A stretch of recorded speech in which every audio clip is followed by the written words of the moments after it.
विठ्ठल विठ्ठल. आजचे पंचांग 12 मार्च 2026. वार गुरुवार. तिथी फाल्गुन कृष्ण नवमी. नक्षत्र मूल.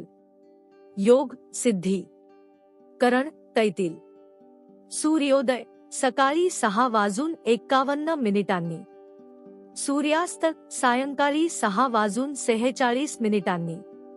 विशेष यशवंतराव चव्हाण जयंती. गुरुकुशामृत योग अल्पकाळ. समर्थ रामदास स्वामी पुण्यतिथी. दासबोध जयंती निमित्त स्मरण. आजचा सुविचार. परमेश्वराच्या दरबारात उशिरा न्याय मिळेल, पण तो नक्कीच मिळेल. फक्त आपला संयम आणि श्रद्धा ढळू देऊ नका. आजचा मंत्र. दिगंबरा दिगंबरा.